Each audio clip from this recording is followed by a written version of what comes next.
communication. Et cette présentation, je vais la faire en compagnie de Nathalie Templier, qui est directrice des premiers cycles à l'école, et Marine Denis, qui est en charge en fait, de tout l'aspect lien avec les jeunes, orientation, admission parallèle et post-bac. Voilà. Et ceux qui auraient des questions aussi sur Laval, Marine, elle est très... elle peut vous renseigner de manière très très précise sur nos formations à Laval. Elle a aussi cette casquette. On démarre donc par quelques éléments en fait, de connaissance de l'école, parce que quand on choisit une formation, on choisit une école. Donc l'école de design Nantes Atlantique, c'est une école qui a été créée en 1988 et qui aujourd'hui est un établissement sous contrat avec l'État. D'accord, donc qui, à ce titre, fait partie des rares écoles de design à bénéficier du label ESPIC, donc établissement supérieur, je ne vais pas l'avoir, reconnu d'intérêt public, d'intérêt général public. Là, j'ai plus l'acronyme développé. Membre de la conférence depuis de très, très, très nombreuses années. Là encore, la conférence des grandes écoles, ce sont toutes les écoles reconnues, écoles d'ingénieurs, de management, quelques écoles spécialisées. Elles sont peu nombreuses, on en fait partie. Et puis, nous sommes ancrés fortement dans le territoire, mais pas que. Nous sommes une école partenaire de la CCI Nantes-Saint-Nazaire, soutenue par la région Pays de Loire pour son CFA. Et vous le verrez, on est aussi une école qui rayonne beaucoup plus largement que son territoire. Et nous sommes une école associée à Nantes Université. Ça, c'est un petit peu pour la carte d'identité que je complète avec quelques chiffres. 1750 étudiants, dont 350-400 apprentis à la rentrée 2023, plus précisément. Ça fait de nous une des plus grosses écoles en termes de nombre d'étudiants en France. On propose des formations initiales, donc principalement, mais également de la formation. Je m'adresse aussi aux parents qui sont là et aux professionnels qui sont là. De la formation continue. On forme 1000 apprenants chaque année sur des modules courts ou sur des modules diplômants. 4000 diplômés. Ben oui, je vous le disais, l'école a été créée en 1988, donc elle a un réseau très très important de diplômés qui travaillent aujourd'hui dans tous les secteurs d'activité, dans des entreprises, dans des agences, qui sont indépendants également ou qui ont créé leur entreprise eux-mêmes. On s'appuie sur des intervenants professionnels du design, 350, et c'est également une école qui a un très large réseau d'entreprises partenaires à travers les stages, l'apprentissage, la pédagogie. On est connecté à l'entreprise. Très rapidement, le panorama des formations. Parce que pour aborder le sujet Parcoursup, il nous semble important que vous ayez vraiment clairement en tête l'offre de formation qui est proposée par l'école pour ensuite la rattacher effectivement à la démarche Parcoursup. Donc le diplôme de design Bac+5, c'est un diplôme donc en 5 ans qui est délivré par l'école, qui est reconnu par l'État, visé, et qui délivre le grade de master. Ce diplôme Bac+5, en fait, dans sa philosophie, c'est un parcours qui va s'articuler autour d'une majeure et d'une spécialité. Nous proposons 4 majeures à l'école: l'espace, le graphisme, le numérique et le produit. Et un certain nombre de spécialités qui vont effectivement être proposées. Chaque majeur a un choix de 2 spécialités. Je vous donne un exemple. Le design d'espace propose la spécialité architecture d'intérieur ou scénographie.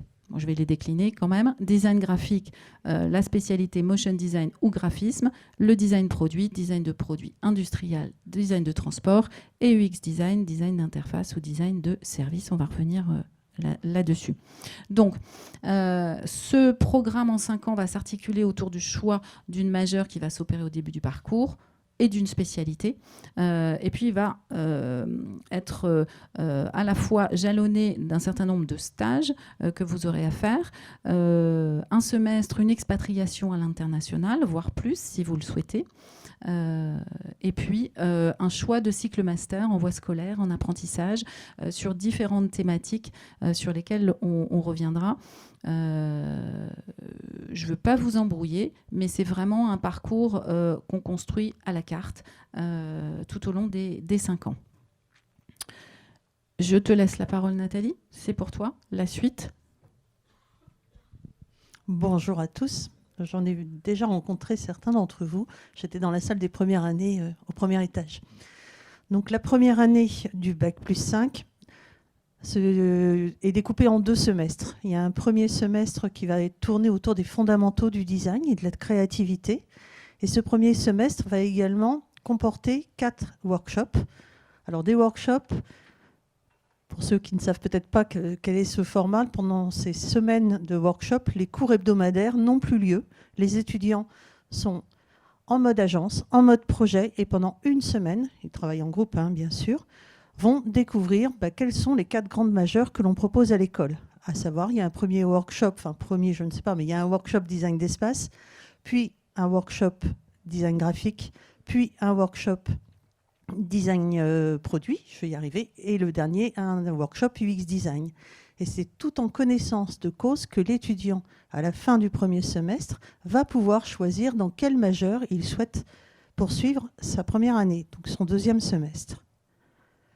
Il y a une semaine d'orientation, je vous le dis parce que c'est quand même important, qui est prévue au retour des vacances de Noël, tout début janvier, où nous faisons venir des alumni, des anciens étudiants de l'école qui sont aujourd'hui en poste. Des conférences sont organisées, des tables rondes, pour permettre encore une fois à l'étudiant de pouvoir se projeter dans un métier futur et surtout vers quel champ de discipline il souhaite se diriger au second semestre. Au second semestre, les étudiants ont donc choisi une majeure et à partir de ce moment-là, toutes les disciplines, tous les cours réguliers hebdomadaires qui ont lieu vont être appliqués à cette majeure. Je m'explique, je vais prendre l'exemple. Au premier semestre, il y a des cours d'histoire de l'art. Au 2e semestre, on part sur des cours d'histoire du design. Et si un étudiant a choisi la majeure espace, il aura des cours du design d'espace. Autre exemple, il y a les outils et modes de représentation. Au premier semestre, on est sur les fondamentaux, c'est-à-dire le savoir dessiner. On est vraiment sur les fondamentaux. Au second semestre, il y a toujours ces cours de mode de représentation. Toujours sur mon exemple, l'étudiant a choisi une majeure espace. Les cours vont être orientés plus sur des notions de perspective. Si l'étudiant a choisi une majeure produit, les cours de mode de représentation seront plus orientés au niveau du REF. Et ainsi de suite. C'est vrai également pour les outils 3D et 2D, qui dès le 2e semestre vont être orientés sur la majeure. Parallèlement à ça, Christine vous le disait, il y a 2 spécialités par majeure.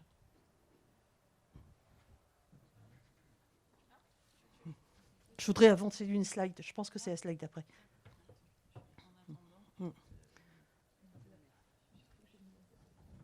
Là, c'est ce que je viens de vous préciser. C'est le programme du 2e semestre avec les enseignements qui sont appliqués à la majeure. Donc l'histoire du design dont je vous parlais, les modes de représentation, les outils vidéo, l'infographie. Et puis dans le pôle d'enseignement pratique et professionnel, c'est celui où on retrouve nos workshops, au 2e semestre, il y a à nouveau 2 workshops qui vont permettre aux étudiants de découvrir quelles sont les spécialités à l'intérieur d'une majeure. Ça, je pense. Ça marche jamais avec moi, ce truc-là. Voilà, ça c'est les 4 majeures au choix. Je veux bien, excusez-moi, je veux plus vite que la musique. Donc les 4 majeures au choix dont on a parlé. Et au sein de chaque majeure, donc il y a 2 spécialités possibles, d'où les 2 workshops qui ont lieu au second semestre. En design d'espace, les 2 spécialités sont l'architecture intérieure ou la scénographie. D'accord, il y a une histoire. Ces deux spécialités, toutes 2, ont attrait bien sûr au design d'espace, mais dans l'une, on a une gestion pérenne de l'espace et dans l'autre, on est plus dans une gestion, je parle de la scénographie, plus éphémère et plus dans la notion narrative de je raconte une histoire. Au sein du design graphique, les 2 spécialités sont le design graphique tel qu'on le connaît de façon plus commune sur tout ce qui est print, packaging, signalétique et autres. Et la deuxième option est sur du motion design. En fait, le motion design, c'est du graphisme animé. En design produit, les 2 spécialités vont être design produit, donc tout ce qui concerne l'objet, que vous pouvez connaître, qui est plus commun, mais également une autre spécialité qui est le design transport. Et enfin la dernière, l'UX design, avec 2 spécialités, le design d'interface, que vous connaissez tous, et le design de service. Ce n'est pas le lieu, cette conférence, pour moi de développer le contenu de chacune de ces formations. Je vous invite à aller au 2e étage. Il y a une salle qui représente chacune des spécialités au 2e étage du bâtiment. Merci Nathalie. Alors, on va continuer vers le Bac+3, donc ce qu'on appelle le DENMAD, qui veut dire cet acronyme Diplôme national des métiers d'art et du design. Certains d'entre vous connaissent très bien cette formation, une formation en 3 ans qui délivre du coup un diplôme reconnu, visé par l'État, avec la possibilité soit d'une poursuite d'études, soit d'une insertion professionnelle. Cette formation en 3 ans, elle se découpe en 3 années. La première année, on sera sur une remise à niveau. La 2e année, on va être sur de la spécialisation, du perfectionnement. Et la dernière année, on sera sur de la professionnalisation ou la possibilité éventuellement de suivre cette dernière année tout en anglais à Nantes et d'intégrer du coup la classe internationale. Sur chaque thématique, espace, numérique, objet, mode, il faudra dès à présent pour les terminales bien définir sa spécialité. Ça, c'est important. C'est-à-dire qu'on rentre pour 3 années où on va être spécialisé soit en espace, soit en numérique, soit en objet, soit en mode. On peut définir aussi le lieu de la formation. Comme vous savez, ici, on est à Nantes, mais on ouvre à la rentrée prochaine nos formations à Laval, avec le DENMAD qui sera proposé en espace à Laval, design numérique, cadre bâti, système immersif mineur numérique. On aura également la même chose pour le DENMAD numérique avec une mineure innovation sociale. Et enfin, on aura aussi le design d'objets avec une mineure numérique. Le DENMAD mode sera uniquement enseigné sur Nantes. Les formations à Laval sont proposées du coup à Laval. Pourquoi ? Puisqu'on est dans un environnement technologique important. Vous connaissez peut-être Laval pour cette notoriété, notamment internationale, où on a également le salon du Laval Virtual qui a lieu au mois de mars. Les étudiants seront hébergés au Laval Virtual Center et auront la capacité du coup de pouvoir bénéficier des infrastructures et notamment des outils numériques qui permettront d'utiliser au bout des 3 ans correctement ces appareils dans un monde immersif, réalité virtuelle, réalité augmentée. Notamment, je pense au design d'espace, l'utilisation du BIM. Quelque chose à prendre en compte, notamment sur ces DENMAD. Donc, on a parlé de la dernière année, possibilité de la faire en apprentissage ou en anglais à Nantes, avec pour Laval la possibilité d'intégrer l'apprentissage un semestre plus tôt, soit 18 mois en voie scolaire, 18 mois en apprentissage. Et ensuite, à vous de prendre en main et de réfléchir, est-ce que vous êtes sur une poursuite d'études ou une poursuite vers le cycle master de notre école en Bac+5 ou envisager une autre école.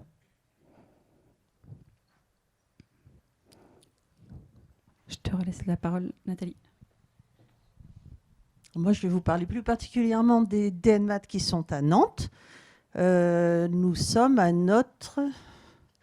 cette année, c'est la 3e promo que nous allons diplômer. On a des taux de réussite qui sont très bons. On n'a vraiment pas à en rougir. On a un petit dernier qui a ouvert il y a 2 ans, c'est le DENMAD Mode. Alors attention, le DENMAD Mode a comme spécialité design et innovation avec une mineure qui est matériaux. Je précise, nous ne faisons pas de fashion, nous ne faisons pas de style.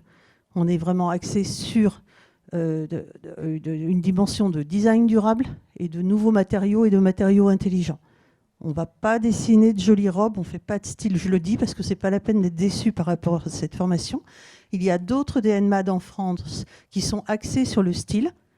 Nous, notre DENMAD a vraiment, la mineure matériaux prend toute son importance au sein de la formation. Ensuite, on a le DENMAD espace, qui est très, très, très prisé, il faut le savoir, c'est-à-dire très demandé. L'an passé, je ne vous mens pas, on était aux alentours des 500 dossiers, il y a 30 places.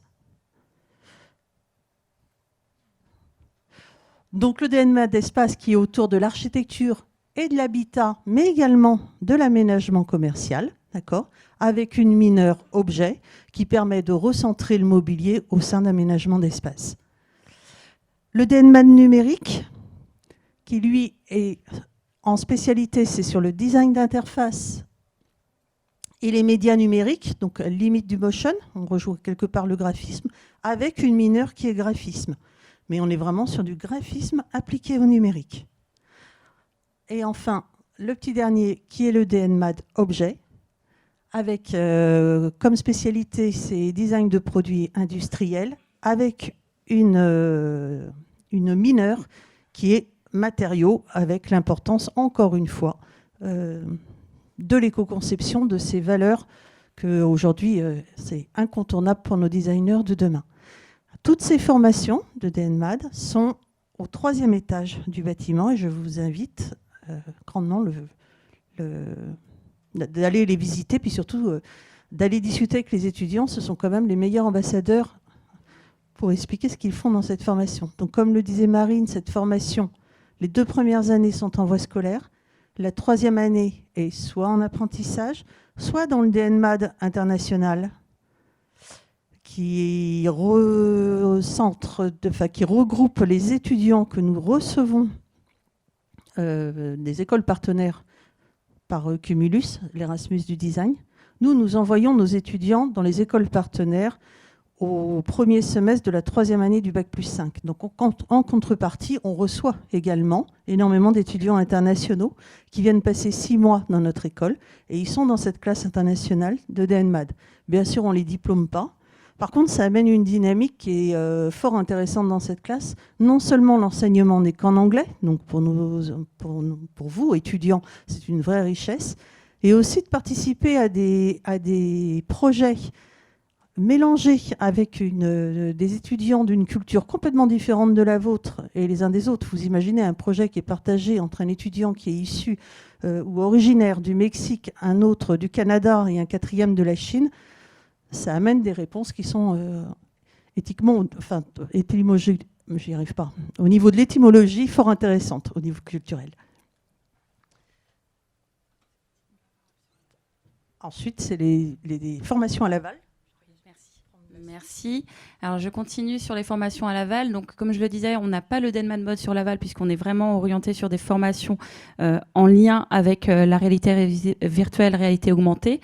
Donc, DNMAD Espace, on sera sur du design numérique cadre bâti. On utilisera notamment le BIM sur cette formation avec une mineure numérique. Ensuite, on est sur le DNMAD numérique, design d'expérience pour les systèmes immersifs avec une mineure innovation sociale. Donc, vous serez entouré d'un environnement très tech où on vous orientera vers les entreprises qui seront rapidement du coup en lien avec vous puisque l'apprentissage intervient au 2e semestre de cette 2e année. Donc, on vous mettra vraiment en relation avec eux en fonction de la majeure que vous aurez choisie. DNMAD objet, DNMAD industriel et système immersif avec bien sûr une mineure numérique. Concernant ces formations, elles sont actuellement disponibles, enfin vous pouvez aller visiter également sur ce niveau donc d'EdenMAD, la salle Laval, tout au bout du couloir sur la droite. Et vous retrouverez également la classe internationale dont Nathalie parlait, juste après la salle de conférence. Vous la retrouverez sur votre droite également dans cette aile-ci. Voilà, je vais laisser la parole ensuite pour la présentation du bachelor. Alors, nous proposons donc un diplôme de design Bac+5, plusieurs DNMAD, donc 4 à Nantes, 3 à Laval. Et nous proposons également en Bac+3 un bachelor en partenariat avec l'école de management Audencia, que vous connaissez sans doute, en management de projet, en design et communication. C'est une formation hybride qui s'appuie donc sur ces 3 piliers et qui a pour vocation non pas à former des designers, mais à former des chefs de projet niveau Bac+3 avec un fort potentiel, une forte compétence de communication augmentée, on va dire, d'un bagage et d'une posture extrêmement créative. Voilà. Donc, cette année, elle est articulée entre une première année de cours avec un stage obligatoire de 3 mois. Il y a une expatriation à l'international et vous voyez que dans nos formations, c'est une dimension qui est extrêmement importante en fait pour l'ouverture, pour nourrir la créativité des jeunes que nous formons. La deuxième année se termine par des cours et la troisième année se fait obligatoirement en apprentissage. Le diplôme est visé. C'est un diplôme joint de nos 2 établissements. Cette formation, elle a démarré l'année dernière. Donc, cette année, vous pouvez aller rencontrer les étudiants puisqu'ils sont présents. On est également au 3e étage, donc la salle est à proximité quand vous sortez de la salle de conférence. Allez les voir si vous êtes intéressés. Ils vous montreront un petit peu ce qu'ils ont déjà fait sur cette première année et nous ouvrons 60 places l'année prochaine pour ce cursus. Alors là, très rapidement, parce que on va dire, c'est un petit peu le fil conducteur d'une pédagogie, c'est-à-dire qu'on va travailler d'abord sur les fondamentaux, ensuite on va travailler sur vraiment la spécialisation et développer les savoir-faire, et puis ensuite on va être vraiment sur la pré-professionnalisation, l'application, l'expérimentation en 3e année. Voilà. Là aussi, c'est une formation qui est diplômante dès la 3e année avec 2 possibilités pour les jeunes, soit de s'insérer dans le monde professionnel et de travailler, soit de poursuivre. La poursuite d'études pourra se faire à l'école, dans d'autres établissements. Là encore, les passerelles sont nombreuses. Et j'allais dire, vous êtes plutôt chanceux, vous qui êtes ici, à penser à votre orientation parce que vous avez un large choix de parcours possibles devant vous. Alors, le cœur du sujet, alors encore plus pour ceux qui sont en terminale et qui ont vraiment, j'espère que vous avez tous le calendrier là, mais calendrier donc, qui est rythmé par la prochaine échéance qui est celle du 14 mars, donc où vous devrez vous inscrire sur Parcoursup. Alors en préambule, ce que vous disait Nathalie, c'est que toutes nos formations sont visées et reconnues par l'État, ce qui signifie qu'elles sont toutes que nous sommes sur Parcoursup et que vous devez, en tout cas en post-bac, je parle bien du post-bac, les choisir sur Parcoursup. Donc le 14 mars, donc, vous devrez avoir formulé vos vœux. Donc je ne sais pas si les parents ont ça bien en tête, mais je pense que tous les enfants l'ont, c'est 10 vœux et 20 sous-vœux. Que le 10 mars, vous aurez formulé vos vœux et vous ne pourrez plus en formuler de nouveau après cette date. Par contre, vous aurez un petit temps jusqu'au 3 avril pour compléter les candidatures de chaque formation dont vous avez formulé les vœux. Et à partir du 30 mai, vous aurez les premiers résultats qui vous seront envoyés. Et à ce moment-là, vous aurez 3 choix possibles. Là aussi, je ne sais pas si c'est clair pour les parents, mais pour les enfants, je pense que ça l'est. Vous aurez un choix d'accepter, c'est le choix oui. Vous aurez un choix possible qui est oui en attente de, éventuellement, si effectivement vous attendez, vous êtes un peu, vous attendez d'autres propositions, et vous avez le choix de refuser également. Les frais d'inscription sur Parcoursup sont de 50 €, 25 € pour les boursiers et en cas de candidature multiple, c'est-à-dire, admettons que voilà, vous êtes encore indécis sur peut-être entre 2 DNMAD à Laval, à Nantes, entre un bac+5 et un DNMAD, parce qu'effectivement, là, vous réfléchissez, hein, ça chauffe dans vos têtes depuis un certain temps, mais tout n'est peut-être pas encore complètement clair, mais ça va le devenir. Il y a encore du temps. Eh bien, vous n'aurez à régler vos frais d'inscription qu'une fois. Voilà, je tiens à le dire, parce que quand même, pour les familles, c'est un investissement. Voilà, je mets à part le bachelor management de projet en communication et design, où là on est sur des frais d'inscription à 70 € et où là ça ne se cumule pas avec le vœu multiple école de design. Voilà. C'est lié à la formation très particulière en fait de ce cursus qui est en partenariat avec une autre école. Voilà. Alors, est-ce qu'on parle un petit peu de ce que l'on va vous demander sur Parcoursup ? Alors, vous avez un certain nombre d'éléments. En fait, alors déjà, je tiens à dire que ça, c'est toi. Alors, vous avez déjà, je finis juste cet élément et je donne la place à Nathalie. Parcoursup, en fait, c'est pas Parcoursup qui va examiner vos candidatures, c'est bien nos équipes, en fait, qui vont avoir entre les mains vos dossiers et qui vont se prononcer sur celui-ci.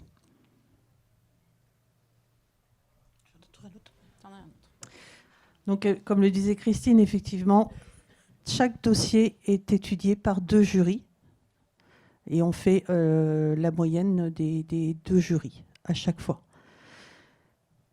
Quand vous faites des multi-candidatures, je vous invite franchement, dans votre lettre de motivation, de préciser quelle est la formation qui est prioritaire pour vous. Nous, quand on récupère vos dossiers pour examen, c'est votre numéro INE que nous avons. Et en fait, nous avons la visibilité de toutes les formations dans lesquelles vous avez postulé. Chez nous, hein. On ne voit pas ailleurs, bien sûr. Mais comment savoir que vous préférez la formation du Bac+5 ou que vous préférez tel DNMAD ou tel DNMAD? Si vous ne l'écrivez pas, pour nous, c'est compliqué de savoir. Alors, c'est même impossible. Qu'est-ce qu'on en regarde à l'intérieur de votre dossier? On regarde le dossier scolaire, certes, c'est important. Sachez qu'on ne se fie pas trop aux notes, parce que les notes d'un établissement à un autre, en fait, il peut y avoir de vraies différences. Ce qu'on regarde plutôt, ce sont les appréciations, l'assiduité. Ça nous montre quand même le profil de l'étudiant. Ce que l'on prend au niveau des notes, c'est que l'on va quand même récupérer vos notes de bac français et récupérer vos notes d'anglais.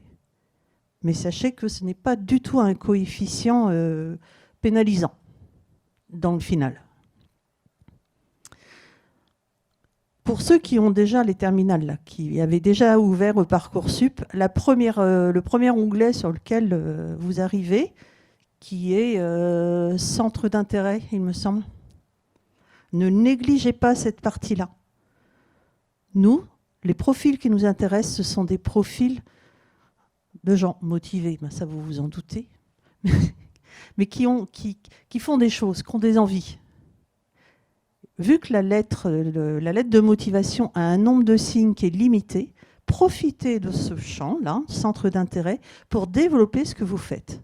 Est-ce que vous voyagez? Est-ce que vous aimez aller au musée? Est-ce que vous aimez le cinéma, la lecture, la littérature?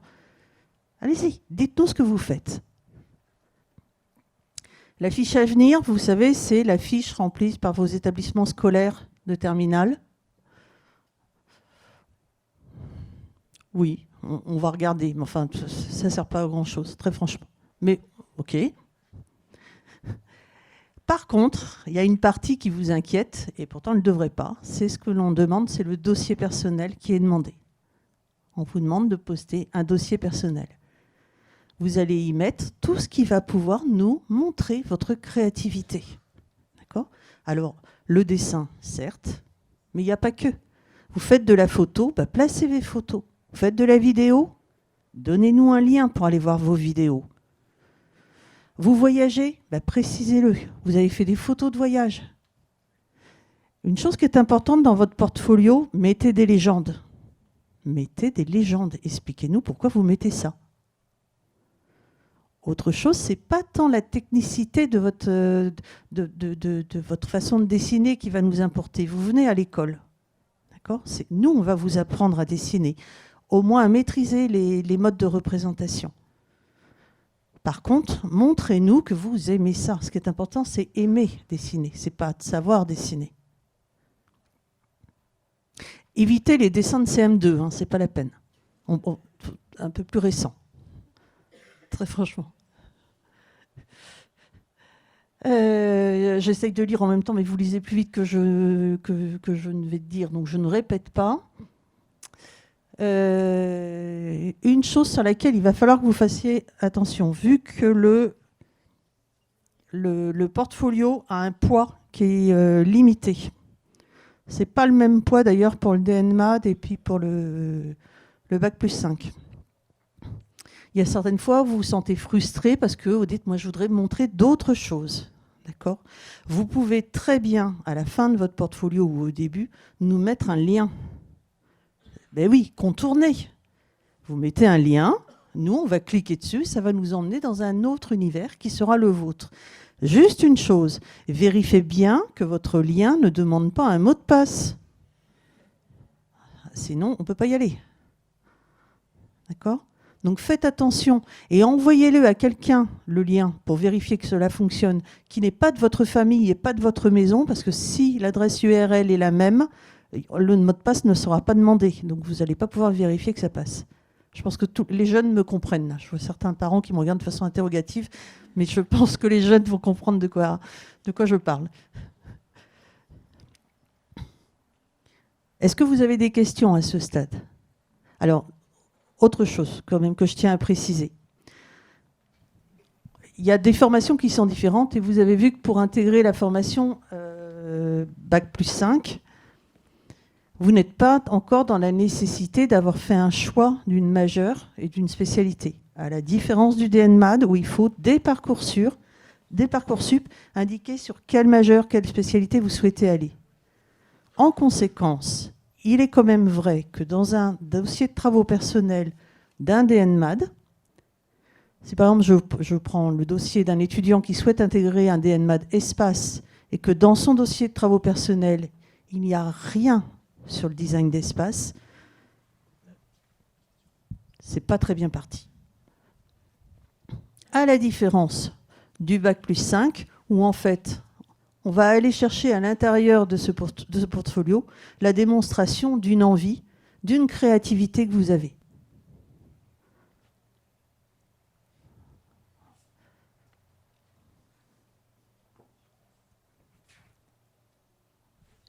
Est-ce qu'il y a des questions ? Ah, il est là. Oh, nickel. Bonjour, moi j'ai juste une question sur dans Parcoursup, si on s'inscrit pour le Bac+5 et en parallèle le DNMAD, est-ce que c'est 2 vœux ? Est-ce que c'est un vœu et deux sous-vœux ? Pardon, c'est 2 vœux. D'accord. Parmi les 10, c'est ça, auxquels on a droit ? Oui, le Bac+5 est un vœu, le DNMAD, la mention et objet est un vœu. Chaque mention est un vœu. Par contre, la particularité, c'est qu'effectivement, entre Nantes et Laval, vous avez 3 mentions communes, d'accord ? Avec Laval, un positionnement design immersif, donc on va travailler de manière différente, mais on va travailler sur l'objet, l'espace et le numérique. Et là, c'est un sous-vœu qui s'affichera. D'accord ? Donc, dans votre tableau de bord, dans votre compteur, en fait, si vous choisissez Bac+5, DNMAD objet Nantes, DNMAD objet Laval, vous aurez 2 vœux et un sous-vœu. Voilà. Le bachelor compte pour un vœu. Le bachelor management en partenariat avec Audencia, c'est un autre vœu.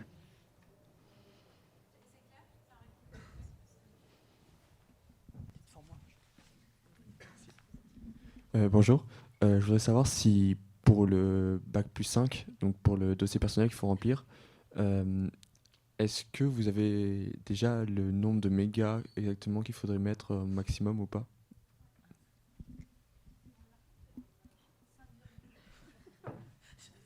Alors, non seulement on l'a, mais en plus vous pourrez le vérifier si vous oubliez. Vous pouvez le vérifier parce que c'est indiqué sur les éléments de Parcoursup, sur notre fiche formation.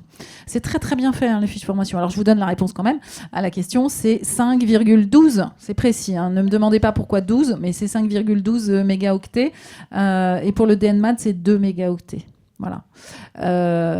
Regardez bien les fiches formation parce qu'il y a plein d'informations. Donc vous retrouverez ce qu'on vous dit, une grande partie de ce qu'on vous dit sur les fiches formation. Tardez pas à y aller pour les terminales pour bien vous imprégner des choses.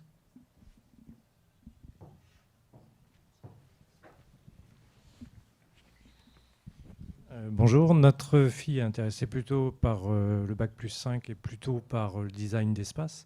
Mais d'après ce que je comprends, c'est assez difficile de savoir à quel point ce sera congestionné sur le design d'espace dans le cadre du Bac+5, dans la sélection Parcoursup en fait.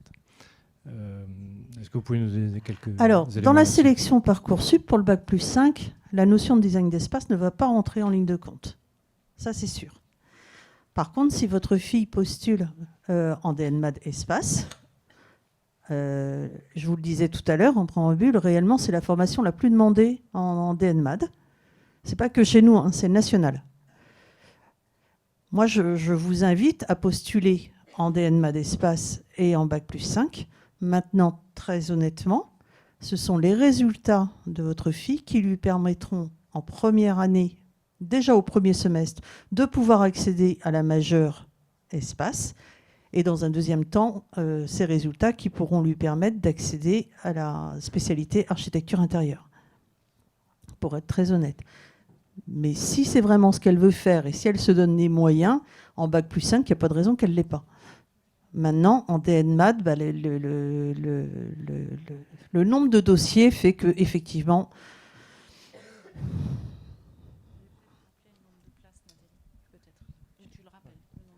oui, le nombre de places par formation, il y a 30 places par DNMAD, quelle que soit la spécialité du DNMAD. En Bac+5, il y a 8 classes. En première année, il y a 8 classes de 30 étudiants. Ça fait 240 places. En majeur, pour chaque majeur, il y a 4 majeurs. Ça fait 60 places par majeur. Ce calcul est clair. Par contre, pour les spécialités, là, il y a une petite subtilité. Si je prends la majeure espace, il y a 40 places en architecture intérieure, après, hein, et 20 places en scénographie. Pour le design produit, il y a 40 places en design produit et 20 places en design transport. Pour le design graphique, il y a 40 places en motion design et 20 places en graphisme. Et dans l'UX design, il y a 40 places en design d'interface et 20 places en design de service. Dans les bachelors, les DNMAD de Laval, c'est la même chose. Il y a 30 places par DNMAD. Et dans le bachelor MPDC, on dédouble l'année prochaine. Donc, en fait, il y aura 60 places.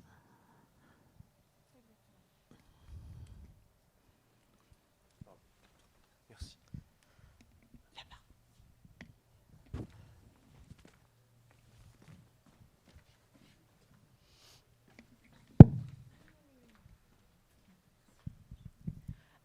Bonjour.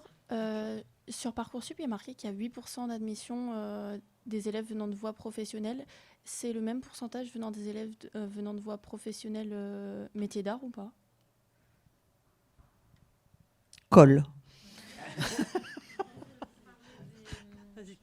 Alors, je mets quand même ma réponse entre guillemets. Si vous parlez effectivement des provenances de nos étudiants, hein, c'est juste un constat, en fait. Ça n'est pas une sélection. D'accord ? Ne le prenez pas comme on prend uniquement. En fait, nous, on prend nos élèves, en fait, ils sont issus de tout bac. D'accord ? Mais à un moment donné, effectivement, à la rentrée, il y a une cartographie qui fait qu'on a tant de bacs généraux, tant de bacs, etc. Donc, je pense que c'est ces chiffres-là que vous avez vus. Voilà, donc c'est une indication. Voilà. Mais ce n'est pas du tout un critère de sélection. Ce 8%, il n'est pas, ça n'est pas un taux de sélection.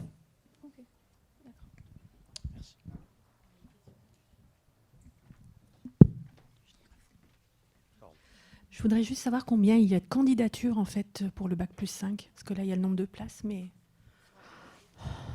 Alors, c'est assez compliqué parce que les histoires de chaises musicales, il y a déjà la formulation des vœux, c'est-à-dire ce que vont faire les étudiants là jusqu'au 13 mars. Donc là, de mémoire, en Bac+5, on était aux alentours de au-dessus de 1000. Je ne suis pas très bonne dans les mémoires des chiffres, mais c'est à peu près ça. Par contre, après, il y a un deuxième temps, c'est-à-dire il y a le temps de confirmation des vœux. Là, on était redescendu autour de 800, 850. Et puis après, il y a encore une autre étape, c'est les étudiants qui répondent oui, ferme, direct, tout de suite, et puis l'étudiant qui dit oui, mais peut-être. Et là, il y a un système de chaises musicales qui se met en place et qui dure jusqu'en juillet. Donc très franchement, si vous êtes sur les listes d'attente au départ, rien n'est joué. Dans les premiers jours, ça va ne faire que de bouger. Parce que vous savez, vous avez lu je pense ce qu'il faudra faire sur Parcoursup. Quand vous recevez l'acceptation dans une école de la part de Parcoursup en disant là vous êtes admis, vous devez être très très réactif. Si vous ne réagissez pas rapidement, la place vous passe sous le nez. Donc il faut répondre. Il faut répondre oui, il faut répondre oui mais, il faut répondre non, mais il faut répondre. D'accord ? Et il y a un temps qui est vraiment limité. L'année dernière, en plus c'est en plusieurs phases. Le plus ça va, plus le temps se raccourcit.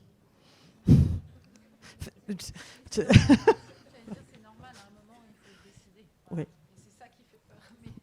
Donc, même si vous êtes en liste d'attente, très franchement, attendez, c'est pas grave.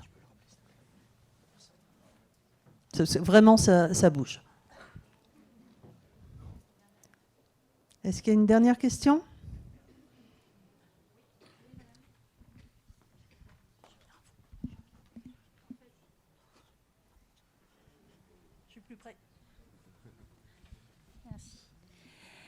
Pour les élèves qui ne sont pas encore en première, qui sont en seconde, je voulais savoir si vous privilégiez un choix de spécialité dans les dossiers.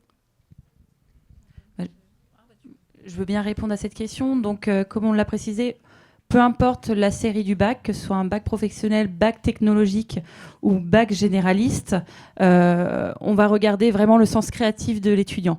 Donc, pas de spécialité prérequis pour l'école. Par contre, choisissez une spécialité dans laquelle vous allez être le plus à l'aise. Parce que bien sûr, on aura aussi on pourra regarder vos notes, mais choisissez la spécialité qui vous correspond le plus. On ne demande pas, par exemple, les mathématiques, parce qu'on a eu la question pour établir un plan ou autre. Non, on ne demande pas la spécialité mathématique.